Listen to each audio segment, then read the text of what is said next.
Just to recap, if you remember, Revelation chapter 4 had the throne room and the setting of the throne room, and we had God seated on the throne, and it was beautiful, jasper, carnelian, a rainbow. We had the 24 elders, there the four creatures, you had the sea of glass. There was a whole description of heaven, right?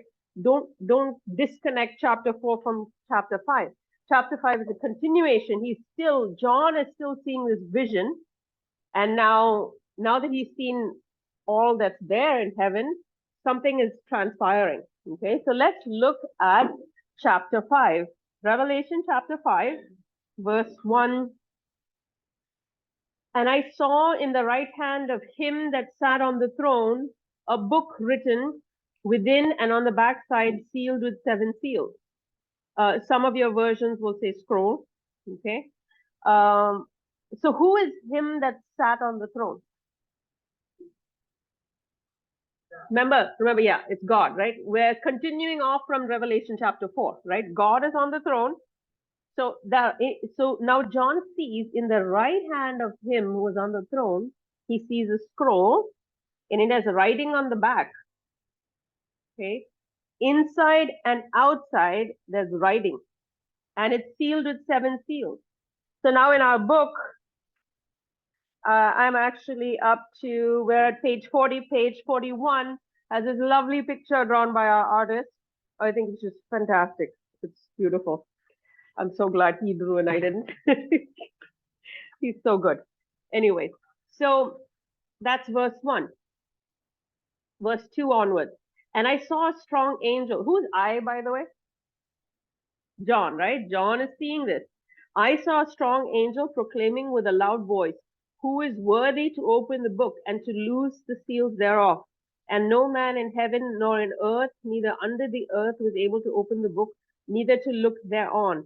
And I wept much because no man was found worthy to open and read the book, neither to look thereon.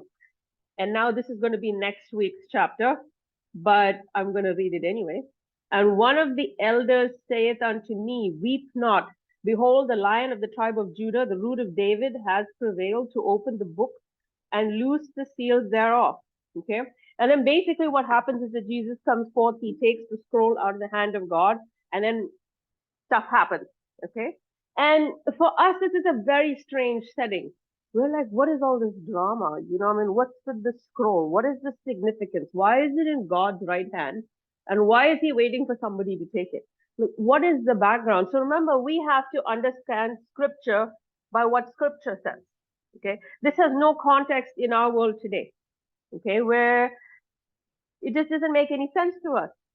So if you look at the Old Testament, then we see these types, shadows, symbols. If you understand the story in the Old Testament, you'll understand what it's saying in Revelation. Okay. So let's go to our book and fill out the first blank. We're going to talk about the scroll, and the scroll is in the right hand of God. Blank 1, his hand. So what is a scroll? We don't really see them today, but they have a lot to do with like Jewish culture, their rabbinical literature. Everything was like written on scrolls. And like, remember, Jesus was in the synagogue, and then they brought him the scroll. They handed him the scroll. He opened and read it. The scripture was written on scrolls. That was just their method of writing stuff, and then they would roll it up, and it was preserved and sealed, and just different documents were written on scrolls. But this is a special kind of scroll. It's got writing on the outside and on the inside. Okay, so what is this scroll? They say that this is kind of like a Jewish title deed, that when you had title deeds to property, that they were like this. And if you look at Jeremiah's story, and we're going to look at that next week, Jeremiah's uncle comes to him and tells him, hey, redeem this land. And then it talks about the scrolls. There are 2 scrolls that go into a jar. So basically, 2 people will write an agreement, or they'll buy a property. They'll write it down on the scroll. They'll seal it for a certain time, put it in a jar to preserve it, right, for many years to come. So that was just their way of doing things. So it's a special document, okay? But not anybody can just, hey, walk up and pop open scrolls and title deeds and stuff like that, right? It's only a specific person who can. Like only the heir to property can open up the scroll. Okay, so that's how it was when it came to title deeds. So that's the context. Now, if you think of it in that context, here we are. God is on the throne. He has a scroll in his hand. They say it's a title deed, okay? But they're like, who is worthy to open this scroll? Not just anybody can walk open and open the scroll, okay? So the contents of the scroll, like in the Old Testament setting, it can only be viewed by the appropriate person. Blank 2 is appropriate. So to understand the context, before we embark on Revelation chapter 5, and then in 6 and 7, they start popping open these seals, and you're like, it's just like some weird story. It's like a strange movie. It has no context to our today, right? If we don't understand the backstory, we won't understand what's happening in Revelation 5, 6, and on. Also, the fact that there is peace. That's why there's an appropriate person. Correct. Because in today's world, that's right. Something is seized by the government, and you have a group that is seized by the government. Yep. The only person who can open the person authorized by the government. Correct. Correct. Like, if you're applying for like college admission and stuff, the transcript, I mean, in the old days had to be mailed, remember? And they had if this seal is broken, it means it's been tampered with, right? So it goes from point A to point B. Only the person authorized can open it. So it's the same principle, okay? So let's just fill out the blanks here. Revelation 5, 2 to 3. And I saw a strong angel proclaiming with a loud voice, who is worthy? Blank 3 is worthy. So not anybody can open the scroll. They're looking for someone who is worthy. Okay? And what does it say? And no man in heaven or in earth or in Hades was able to open the book, neither to look thereon. So they are looking not for a butterfly or an angel or any other being. What are they looking for? For what kind of a man? Okay. It says they're looking for a worthy man. No man was found in heaven or earth. So that's your next blank. Man. We're on page 41. No man was found in heaven, earth, or hell who is worthy to take the scroll. So I find that very interesting. Why didn't he send like a mighty angel, right? Gabriel, Michael, one of them. They're pretty cool. But it has to be a man. So again, it's referring back to an Old Testament story. Now, before we jump into the Old Testament context, whenever you look at a vision, this is just a. We're coming. We're coming. See, Dwayne and Dino belong in the advanced class. Okay. So before we embark on that, we're just going to look at our vision whenever this is just a tool to study any biblical visions or prophecies or something. So if you ask these questions, then it'll help you understand. Okay. So when we look at this vision that we just read, where is this happening? I'm talking about the scroll, the throne room, all of that, right? Where is this? In heaven. Okay, good. Okay, then when is this? When? What is the time? This is a trick question. Okay, it's not an easy one. Remember who's seeing the vision? After the rapture. Very good. You read the book. Okay. Okay, let's do who's seeing the vision. That's a hard question. Who's seeing the vision? John. Okay, so we have John, we have God, angels, like a whole bunch of people in this vision, right? Okay. Correct. Okay. The elders, exactly. There's a whole bunch of people involved in this vision. So let's not forget that context. So when, because I've heard this question and I was like, oh no, someone asked once, which seal are we in right now? And I'm like, we're not, because this is not happening. The opening of the seals and all these judgments that come on the earth, right? They're not happening yet. Okay? How do I know that? Remember the context. John in chapter 4, he's saying, come up hither, right? John was in, let's say, AD 30 something, 40, 50, no, maybe later, closer to 800, right? When he's seeing this vision. So physically in time, John is just after the death of Christ, somewhere there, but he gets taken up into heaven, remember? And he's told, come, we will show you what will happen after this, hereafter. If you remember, we talked about the divisions of the book of Revelation, we had three parts, right? We had the vision of Jesus as he is right now. We had the church age, and we've talked about this before.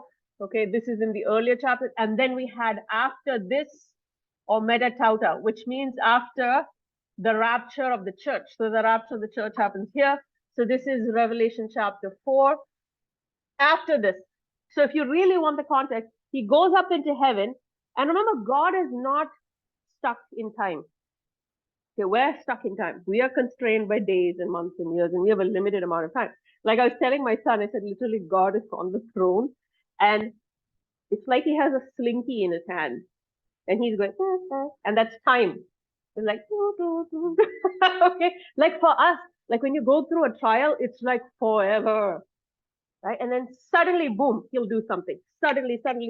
It's like what is taking forever, he'll suddenly like compress it. And then when you look back, you're like, oh, that was just a short time because my time of trouble was only so much, but my time of blessing was like, oh, for so long. If you look at even like Joseph's life, he spent, if I'm not mistaken, no, 13 years 13 years of trouble. I could be wrong. And then another, what? Another 100, no, 70 years or something of goodness that Joseph experienced. So, but his 13 years or whatever that short time was, it's not short. It's a chunk of his life. You would think the best years of your life, right? For him, it would have dragged on forever. And we know how that is, right? You go through trouble, it's like forever. This is why are you taking so long? Why are you delaying? The time is past. For us, we're so constrained by time. We're like, unless you come and fix it today, right now, I'm lost, right?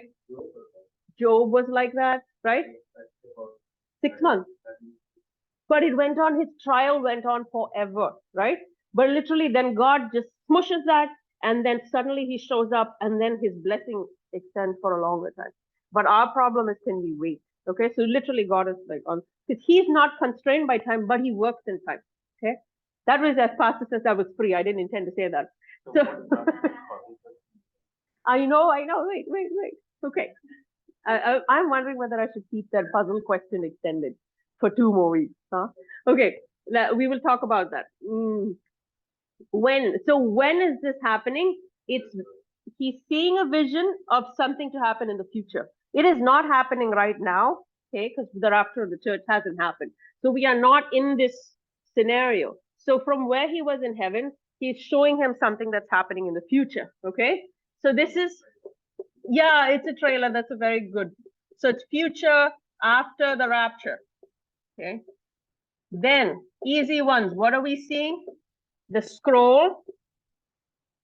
Why? What is the significance of this scroll? What is the point? God doesn't do anything. He doesn't show you visions and pictures like for nothing. Every little detail that he has, it means something. So that is the question we are going to answer today. Why? What's the point of this scroll? Okay. Let me get back to my book. Okay. Let's fill in the blanks. The timing of this vision is after this, blank 5 and 6. After this, they occur after the church age. Blank 7 is church. So, the scroll. And no one was found worthy. And that's for the next 2 chapters. But if we're looking at the title deed, right? It's the title deed of the earth. Why? Why do you have, what's the significance of the scroll? That's my question. So who owns the earth? It's a trick question. Who owns the earth? Okay, see, these two belong in another class. They just jumped ahead for the rest of the people. Okay, who made the earth? It's a little difficult. Who made the earth? So you would think that God is the rightful owner, right? Okay, and God can totally be like, this is my place, these are my rules, this is my way. Everybody else bow. Okay, but God has this thing about wanting to partner with man and wanting man to worship him out of free will and serve him out of free will. So God, what he did when he created Adam is that he gave Adam dominion over the earth. Do you remember that? He gave him dominion over the birds of the air, the fish of the sea, over the whole earth. So it was just like, and not just that God was just passing it on. It was a partnership, like they were ruling together. God is king over all, but he wants to partner with this man and he gives this man dominion over everything. Okay. What happens then?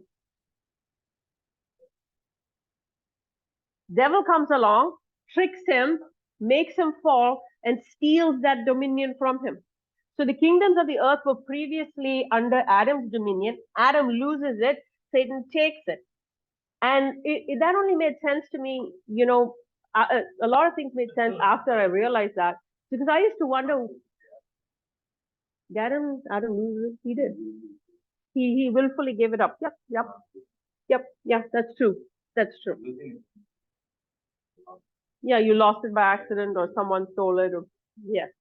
He was deceived, but he willfully gave it away. Okay.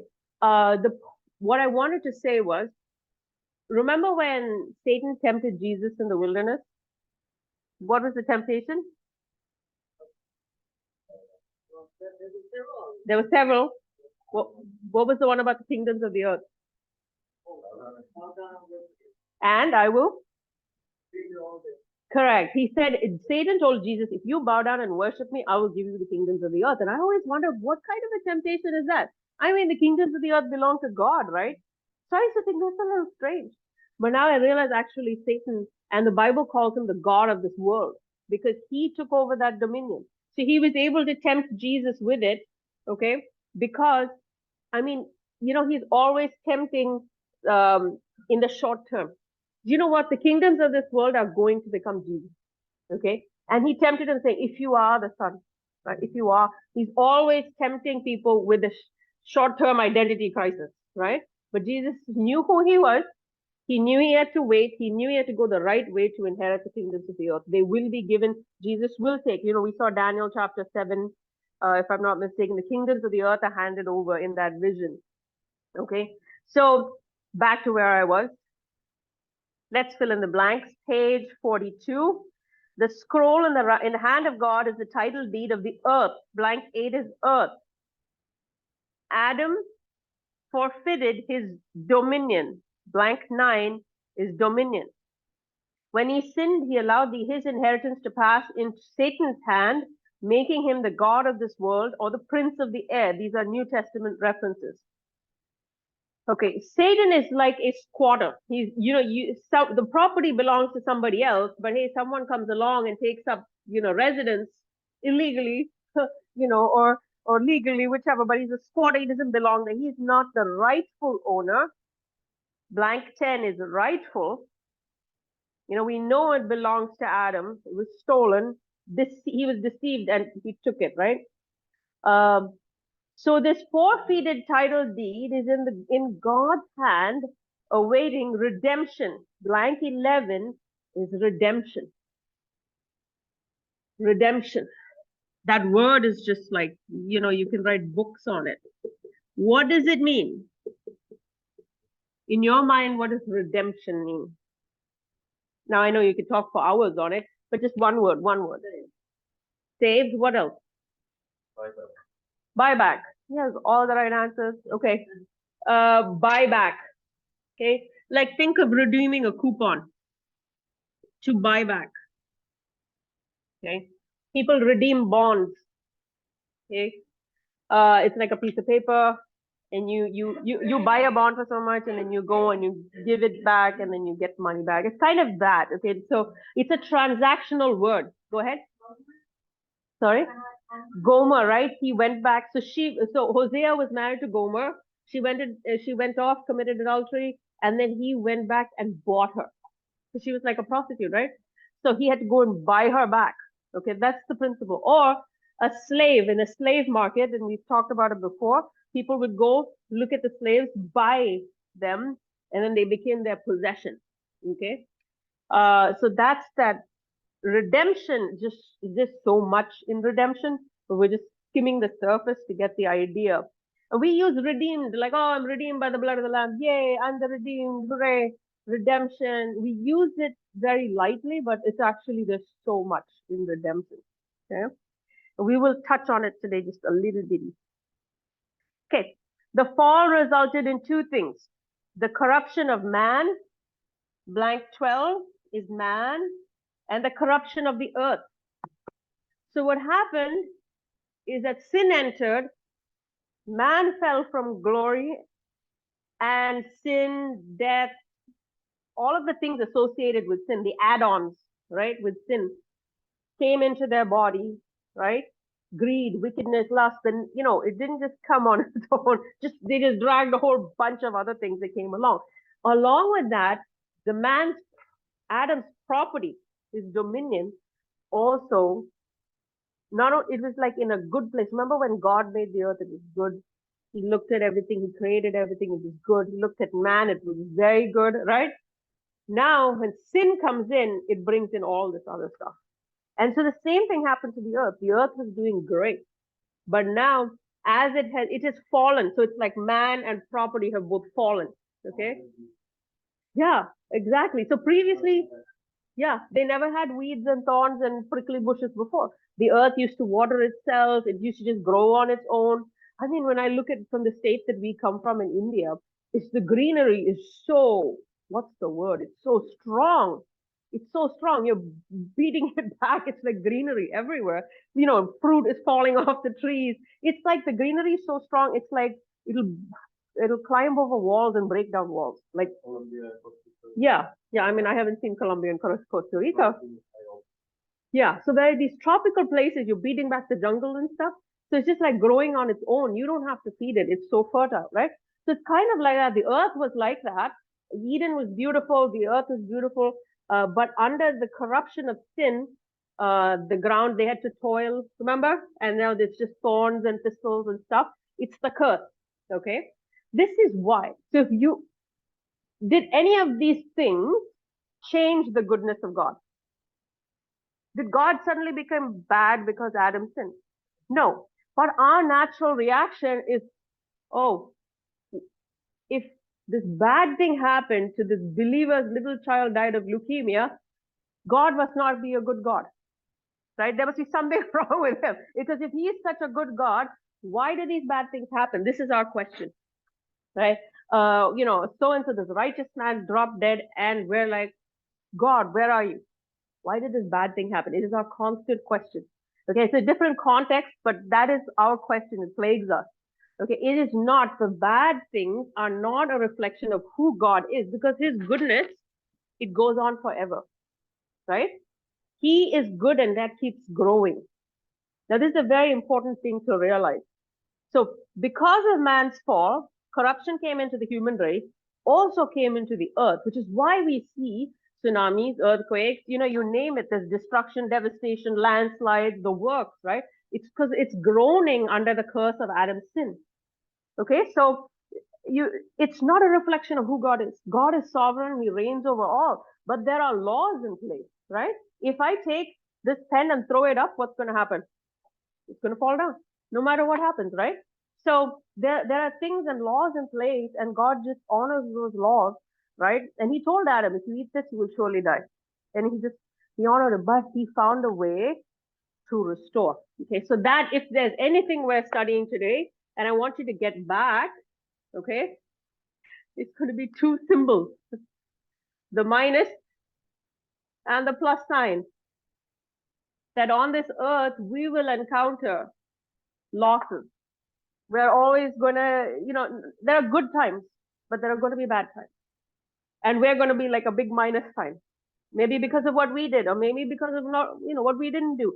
Stuff happens, okay? Loss, grief, destruction, it's going to happen. It does not reflect, it's not a reflection of who God is, okay? The plus sign is God, okay? Just because you have a minus, he's just good. He's not just plus, he is just many pluses. He just keeps on plussing, okay? It's just he keeps on increasing in his goodness. So for us, loss is something we're always going to encounter. It's the sad story of our lives. But the good part of it is that if you believe that he is good and be like Job, he said, Job suffered all this stuff, and he said, I know, what did he say? Hello, what did Job say? Yes, I know that my Redeemer lives. What does that mean?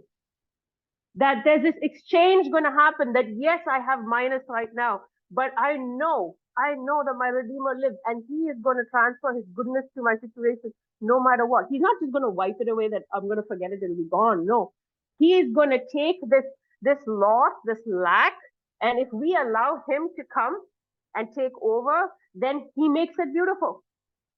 And one day we'll look over and we'll say, yeah, that was awful. Yes, I went through lack, but God is so good that when I invited him over into my life, that his goodness just flooded my life, right? So that is the whole story, okay? Is that he is available, and you need to take his goodness and know that even today you're going through something really bad, but I will see the goodness of the Lord in the land of the living. Yes, it's bad now because he's not done working. I heard Chris Valentin say that. He said, all things work together for good for those who love God and are called according to his purpose. So if what you're going through right now doesn't look good, that means he's not done yet. I thought that was great. That's really great. So if you look at right now, you're looking at a small snapshot of your life, right? It's not the whole picture. Okay. Again, remember the slinky principle. We're just like looking at the small compressed portion of our time, and we're judging our entire life based on that. But it's not, the story is not over. So you have to say, I know that I will see the goodness of the Lord in the land of the living. And then it'll eventually, you'll see how beautifully he works it out if you let him. He is the Redeemer. Okay. So what does the word Redeemer mean? Where does it come from? So I asked you all to read Ruth.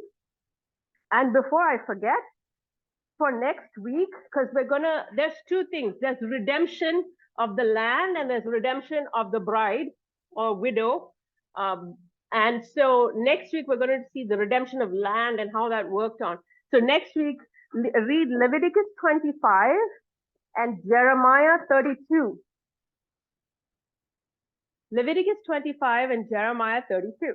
But for today, we are going to look at the story of Ruth 32. Jeremiah 32.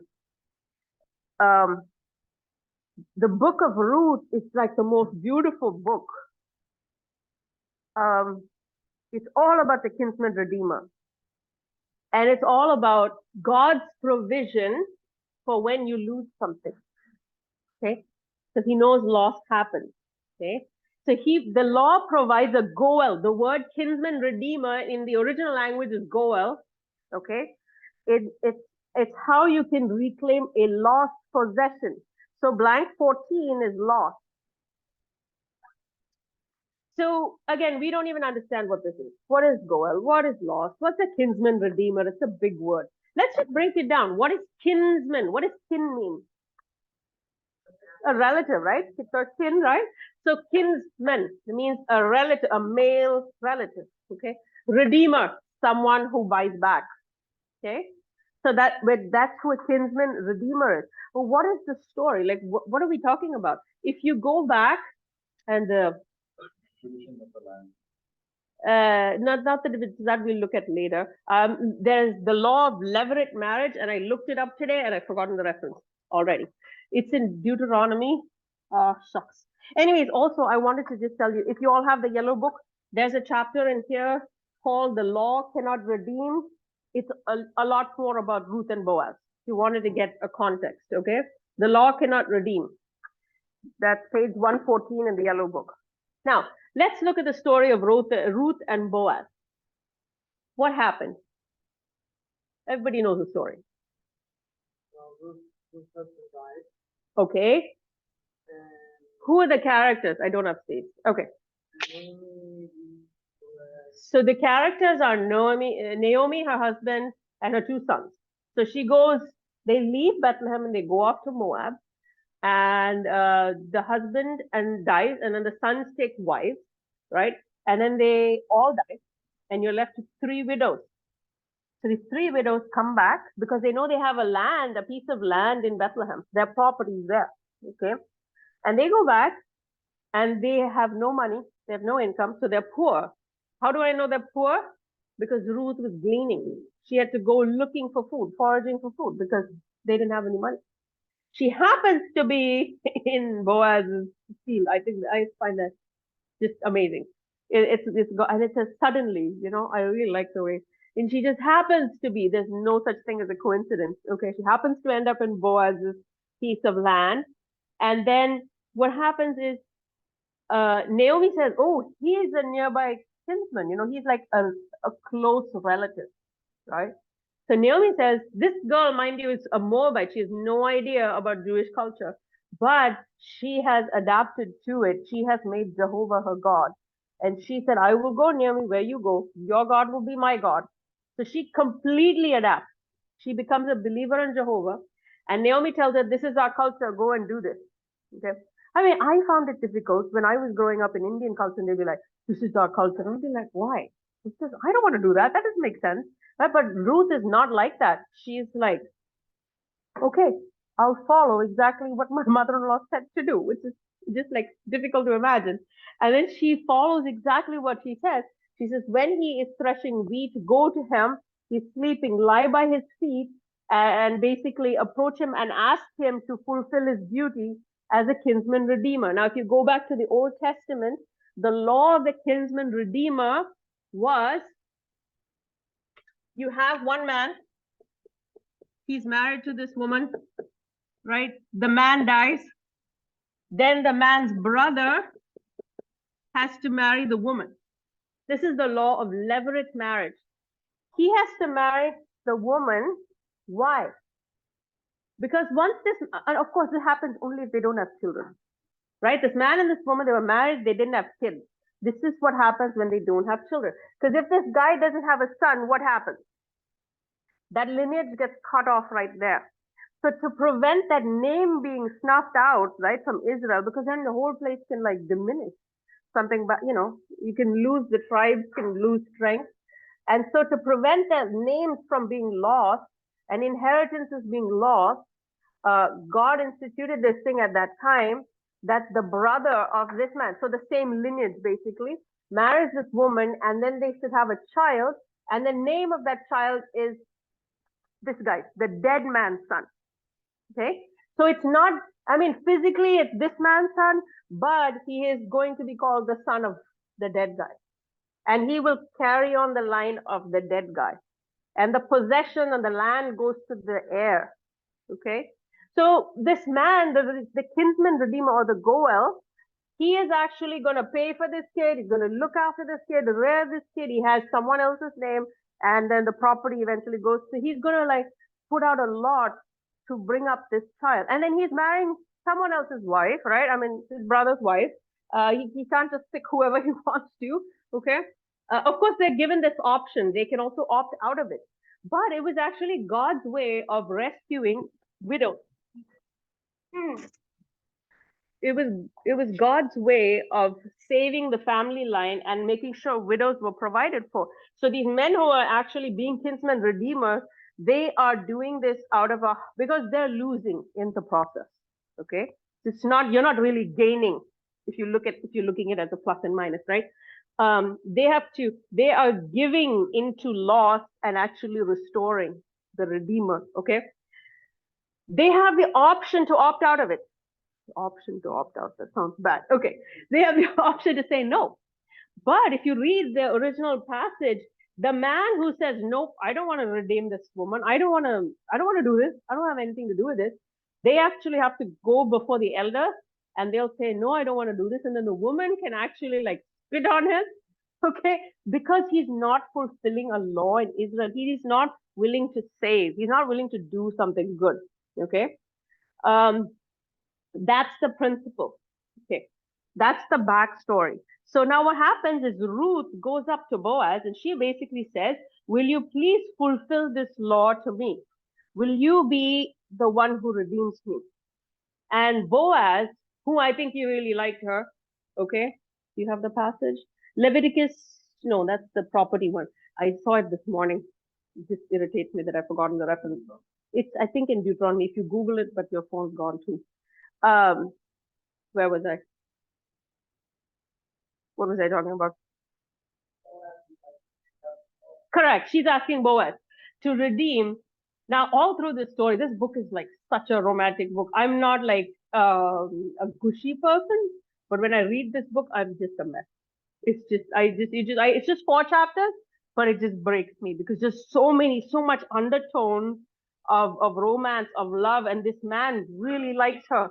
Okay, and she's just such a proper woman, even though she's a Moabite, right? How God is just redeeming this story of loss, and he wants to redeem her. And if you read that story, he wants to rescue her. He wants to marry her. He really likes her. But also, this don't see it through an American setting. Okay, it's not a Western thing. It's an Eastern setting. Okay, and they're very proper, like even old school, right? You have to. There's ways to get married. There's ways to make proposals. You don't just run off to Vegas and get married. Okay, this doesn't happen in those settings. You so they're doing it very properly. She's asking him, and she's like, "Put your robe over me." It is the symbol of the kinsman redeemer, okay, saying, "I will enter into covenant with you to provide for you." He's extending his robe and saying, "I will provide for you, care for you. I will fulfill all the parts of the covenant." Okay, and so he gets up and he's like, "You know what? I'd love to do this, but there's one guy closer. I'm not the closest kinsman, there's one guy closer." So he's like, "I'll ask him. If he agrees, then he can do it. If he doesn't, then I'll do it." Okay. And he doesn't rest till he sorts it out. He goes to this man. They meet at the city gates. And then the man, he's like, "Do you want to buy this piece of land?" And the man's like, "Yeah, I'll buy the piece of land." And then he's like, "Okay, the day you buy the piece of land, you have to redeem the widow also." And he's like, "Oh, I don't want to do this. I don't want to do this because it's going to cost me a lot." Okay. It's basically going to cost him something. So he's like, nope, I forfeit the right. And then they take off the sandal and give it to him. You know, if you read that transaction there, and then Boaz steps into the place as a kinsman redeemer and he redeems Ruth. And do you see how all that lost? They were lost, they were widowed, they were poor, they were childless, right? Naomi, Ruth, all of them. But then Boaz steps in, marries Ruth, redeems the land, takes on the bride. And do you know who their children were? Child was Obed, Jesse, David. Okay. Ruth is a Moabite, ends up in the lineage of Jesus Christ. It's such a fantastic story. Such an amazing story. Vino found the reference for levirate marriage. It is Deuteronomy 25, 25, 5 to 10. Deuteronomy 25, 5 to 10. That's the original reference for levirate marriage. Okay. Now that you know the story, let's fill in the blank. So blank 10 was, no, sorry, blank 14 was lost. The law of the Goel was a way to reclaim a lost possession. So like basically, remember how Naomi lost a piece of, it was just like, it's there, but she can't have it. It's gone. They probably sold it for money. So someone has to buy it back. Boaz steps in, he buys the land, and then he takes on the bride, the widow, as his bride to raise up the son for the dead man. Okay. The whole thing, the situation of that man's name and his lineage plus his inheritance. Correct. Exactly. And one taking as a redeemer, he's taking on, a reduction of his family's share. Correct. So He's diluting his inheritance. Correct. It's costing him something to do that. So actually, if you look at it, Naomi and Ruth, they were in the negative. They were in the red. But Boaz comes along. He has everything to provide, but he is giving more than he's getting. Right? It's costing him something, but he's willing to do it. He loves Ruth. He wants to do it. And what happens is that they have a baby, and Naomi's loss is restored. Okay, she now has a son, and nobody's going to be like, "Oh, she's a widow and she's lost everything." No, she held in her hands the grandfather of Jesus, of David, right? And the great, great, great grandfather of Jesus. So what she had lost, the minus, God made it plus. Okay, so let's keep reading. This was God's way of maintaining the allotment of land. Blank 15 is land to each tribe and taking care of widows. 16 is widows. And it ensured that this dead man's lineage is not lost forever. So for this principle to work, what we just saw here, for this whole Goel, Kinsman, Redeemer, for it to work, you have to have two things. You have to have a male relative. It can't just be anybody. It has to be a male relative. So that's blank. 17 is male. 18 is willing. He has to be willing. The first guy was not willing. Boaz was willing to pay the price. So Boaz is a type of Jesus. How is he a male relative? You have to have two things. Jesus is willing. We all know Jesus is willing, right? He came down, he wanted to do that. How does Jesus, how is he a male relative?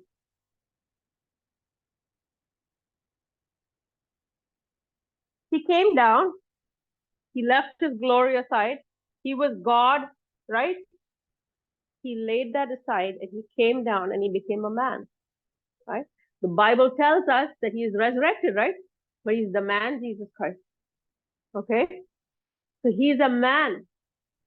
And then he came in that lineage, right? He's come down as Adam, in Adam's lineage. He was born of a woman, right? But he was sinless. That's the only difference. So back to Adam's story. So if you think of it like this, in your mind, that imagine that Adam had a scroll in his hand. He had dominion of the earth. Satan deceives him. Adam wants to eat the apple of the fruit, and then he hands over the scroll. Satan takes it. The scroll is no longer in Adam's hand, but actually Adam is the rightful owner. So who can come to redeem that land, to buy it back? It's only a man in Adam's lineage. So Jesus was born in Adam's lineage, and he's called the second Adam, remember? The only difference is like, there's like years and years and many sons born to Adam. None of them could redeem because we're all in the deficit. We're all in the red. We're all minus. We're all lacking. We're not worthy, right? On our own strength, we're not worthy because Adam's bloodline was tainted and in sin. So Jesus comes along, born of a woman. He's the man, the second Adam. He is the male relative, is what I'm trying to bring across. And he has sinless blood. So if anybody is worthy to claim that, it's Jesus. Okay? Anybody is worthy to claim that scroll is Jesus.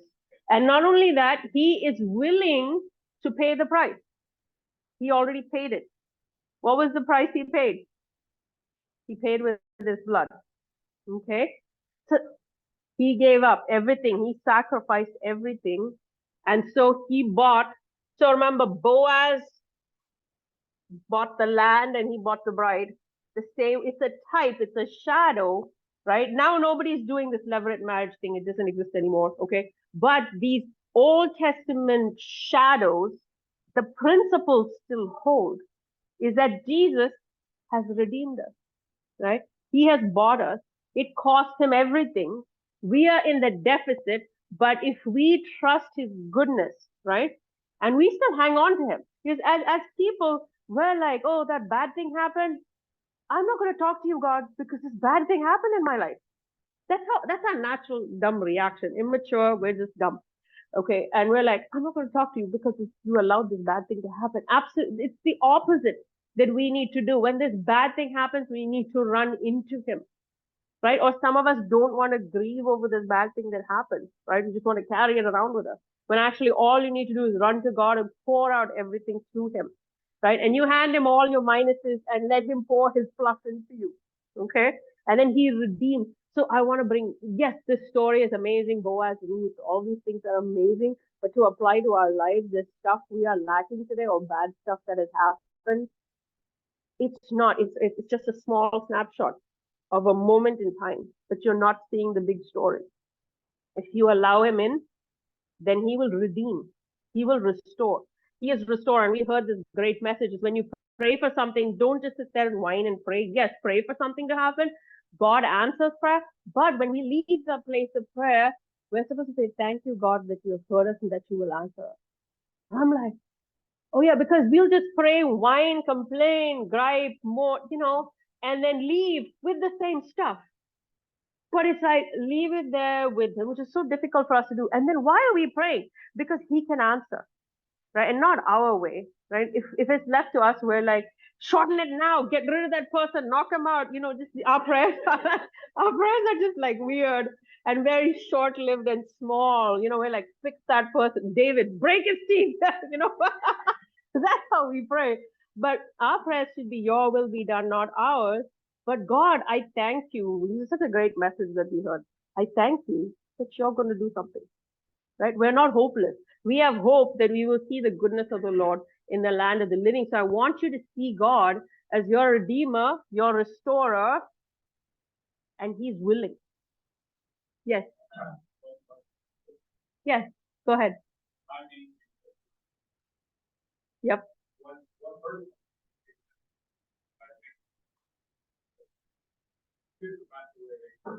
Mm-hmm.